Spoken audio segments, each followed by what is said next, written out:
যে হযরত আবু তালহা রাদিয়াল্লাহু তাআলা একজন রাসূলের সাহাবী, রাসূলের কাছে একজন মেহমান আসছেন, এসে বলতেছেন, ইয়া রাসূলুল্লাহ, খুব ভুক লাগছে, ক্ষুধা লাগছে।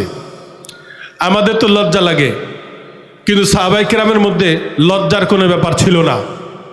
তারা যা মনের খবর এটা বলে দিতেন, এটা কোনো খারাপ জিনিস না। হযরত রাসূল করিম সাল্লাল্লাহু আলাইহি ওয়াসাল্লামের কাছে বলতেছেন, ইয়া রাসূলুল্লাহ, খুব ক্ষুধার্ত। আল্লাহ রাসূল তার ঘরে খবর নিলেন, কোনো খাবার নাই। সাহাবায়ে কেরামের মধ্যে খবর নিলেন, কোনো খাবার নাই। হঠাৎ করে একজন সাহাবী আসলেন, ইয়া রাসূলুল্লাহ, আমার ঘরে সামান্য খাবার আছে, আপনি যদি অনুমতি দেন এই মেহমানকে আমার ঘরে নিয়ে যাই। ঘরে নিয়ে গেলেন, ঘরে নিয়ে দেখে স্ত্রীকে বললেন যে আমার রাসূলের মেহমানকে নিয়ে আসছি, কোনো খাবার থাকলে খাবার ব্যবস্থা করো। এখন স্ত্রীও দিনদার, স্ত্রী বলতেছেন যে খাবার তো আছে, কিন্তু দুইটা বাচ্চা আছে ঘরে, এই বাচ্চার জন্য খাবারের জন্য রেখে দিয়েছি, তারা তো ঘুমিয়ে আছে। তারা কি আছে? ঘুমিয়ে আছে। আবু তালহা রাদিয়াল্লাহু তাআলা বাচ্চার ব্যাপারে সিদ্ধান্ত দিলেন স্ত্রীকে যে আমার বাচ্চা ঘুমিয়ে থাক, যখন উঠবে তখন ব্যবস্থা হবে, আগে রাসূলের মেহমানদেরকে খাওয়াইতে হবে। তো রাসূলের মেহমান আসছেন, হযরত আবু তালহা রাদিয়াল্লাহু তাআলা স্ত্রীকে বলতেছেন, একটা কাজ করো, খাবার তো সামান্য, মেহমান তো মেজবান ছাড়া খাবে না, তাহলে যখন খাবার মেহমানের সামনে চলে আসবে তখন বাতি ঠিক করার বাহানা ধরে ফু দিয়ে বাতিটাকে নিভাই দেবা। বাতি যখন নিভে যাবে তখন মেহমান খাওয়া শুরু করবে, আর আমাকে যখন বলবে যে আপনিও খান, তা আমিও খাওয়া শুরু করব, তবে মুখে কিছু দিব না, শুধু মুখ নাড়াবো আর হালকা হালকা শব্দ করব, মেহমান যাতে মনে করে মেজবান আমার সঙ্গেও খাইতেছে। সুবহানাল্লাহ। মুআজ্জাজ হাজিরিন, মেহমানকে খুশি করার জন্যে এই আবু তালহা রাদিয়াল্লাহু তাআলা এই যে বাহানা ধরেছিলেন, এটা কি ব্যক্তি স্বার্থে না আল্লাহকে খুশি করার জন্যে? আল্লাহকে খুশি করার জন্যে। মেহমান খেয়ে তৃপ্তি সহকারে খেয়ে ফেললেন। ওই রাতের বেলায় আল্লাহ তাআলা রসুলের উপরে কোরআনের আয়াত নাজিল করছেন, যেই রসুল আকরাম সাল্লাল্লাহু আলাইহি সাল্লামকে বলে দিয়েছেন আবু তালহার ব্যাপারে কোরআনে আয়াত নাজিল হয়ে গেছে। রসুল আকরাম সাল্লাল্লাহু আলাইহি সাল্লাম সাহাবীর বাড়িতে এসে বলতেছেন, আবু তালহা, কি ব্যাপার, কি আমল করছো? রাতে তোমার ব্যাপারে আল্লাহ আমার উপরে কোরআনে কারিমের আয়াত নাজিল করেছে। ওয়ায়ুসিরুনা আলা আনফুসিহিম ويؤثرون على أنفسهم ولو كان بهم خصاصة। তারা নিজেদেরকে অন্যদেরকে নিজেদের উপরে প্রাধান্য দিয়েছিল, যদিও তারা ক্ষুধার্ত ছিল। এই জন্য মেহমান নওয়াজি, মানুষকে আপ্যায়ন করা, এটা এমন একটা গুণ, যে গুণ সাহাবে কিরামের গুণ ছিল। মোহতারাম হাজরিন, এই গুণ যদি কেউ অর্জন করতে পারে, আল্লাহ তাআলা রসুল বলেছেন যে আল্লাহ তাআলা জান্নাতে ওই স্তরের জান্নাত, যার উপরে ভিতরে বাহিরে সামনে পিছনে সব জায়গা স্বচ্ছ পরিষ্কার জান্নাতুল ফিরদাউস, যা দুনিয়ার মানুষ চোখে দেখে নাই, কল্পনাও করতে পারে নাই এবং কখনো কানেও শুনে নাই, ওই জান্নাতের মালিক আল্লাহ ওই মেহমানদারি করার কারণে, মানুষকে মূল্যায়ন করার কারণে, মানুষকে ইজ্জত দেওয়ার কারণে, মানুষকে মেহমানদারি করার কারণে আল্লাহ তাআলা তাকে ওই জান্নাতের মালিক বানিয়ে দেন। এটা হলো 2 নম্বর আমল। কয় নম্বর আমল? কারা কারা আজকে থেকে আমরা মেহমানদারি,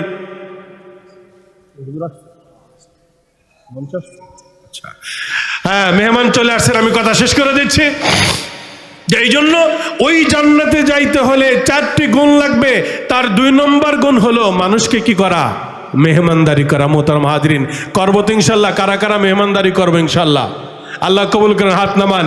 3 নম্বর আল্লাহ রসুল বলেছেন তাসুমাস সিয়াম। ওই জান্নাতের মালিক হইতে হলে 3 নম্বর গুণ অর্জন করতে হবে, সেটি হলো তাসুমাস সিয়াম। রমজান মাসে রোজা পালন করার সিদ্ধান্ত গ্রহণ করতে হবে।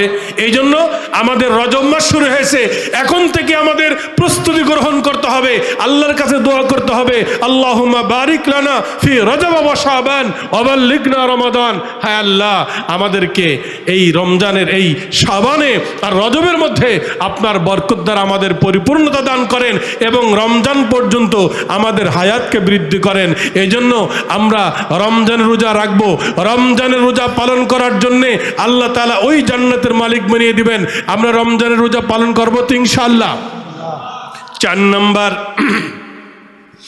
ওই জান্নাতের মালিক হইতে হলে 4 নম্বর গুণ অর্জন করতে হবে, ওয়াসাল্লা বিল্লাইলি ওয়ান নাসু নিয়াম।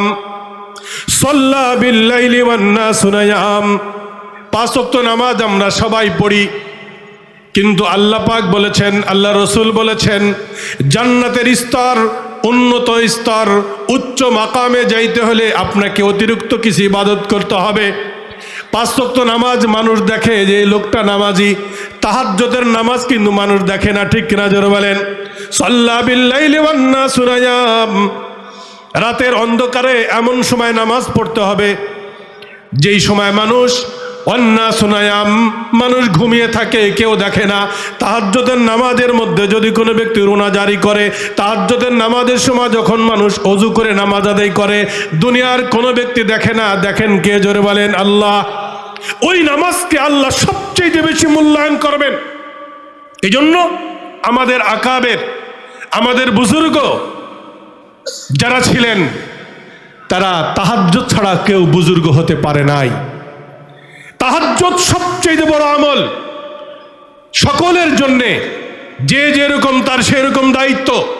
এই জন্য আমরা গভীর রজনীতে ওঠে তাহাজ্জুদের নামাজের মাধ্যমে যদি আল্লাহর দরবারে রুনাজারি করতে পারি, খাজা আজিজুল হাসান মজজুব রহিমাহুল্লাহ তাআলা রহমতুল্লাহ আলাই, এই খাজা আজিজুল হাসান মজজুব রহমতুল্লাহ আলাই, তিনি তাহাজ্জুদের নামাজের পরে এমন রোনাজারি, এমন গল্প, এমন মোনাজাত করতেন, স্ত্রী মনে করতো যে আল্লাহর সঙ্গে বোধহয় গল্প করতেছে। আল্লাহকে সম্বোধন করতেন, আল্লাহকে সরাসরি আপন মনে করতেন। মনে হয় যেন আল্লাহর সঙ্গে তার মোকালামাত হচ্ছে, গল্পগুজব হচ্ছে। স্ত্রী মাঝে মাঝে বলতেন, তুমি কার সাথে গল্প করো? তুমি কি পাগল হয়ে গেছো কিনা?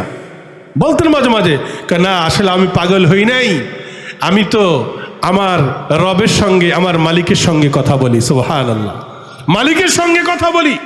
এই জন্য মোহতারাম হাজিরিন, তাহাজ্জুদের আমল করার জন্য আমরা চেষ্টা করব। খাজা আজিজুল হাসান মজজুব রহমতুল্লাহ আলাইহি মোনাজাত করতেন, আল্লাহর দরবারে মোনাজাত করতেন, হাত উঁচা করতেন আর বলতেন আল্লাহকে সম্বোধন করে বলতেন। তাহাজ্জুদের নামাজের পরে জিকির আজগার করে লাইট অফ করে দিয়ে গল্প করতেন আল্লাহর সঙ্গে। আল্লাহকে বলতেন, जो तो मेरा तो सब मेरे, फलक मेरा जमी मेरी, जो तो मेरा तो सब मेरे, फलक मेरा जमी मेरी, अगर एक तो नहीं मेरा तो कोई शई नहीं मेरी।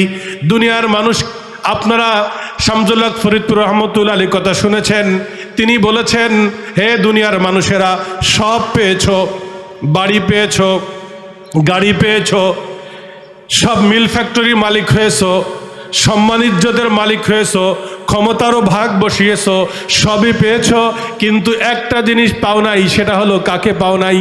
আল্লাহকে পাও নাই। শামসুল হক ফরিদপুরি বলতেন, তাহলে তুমি কিছুই পাও নাই।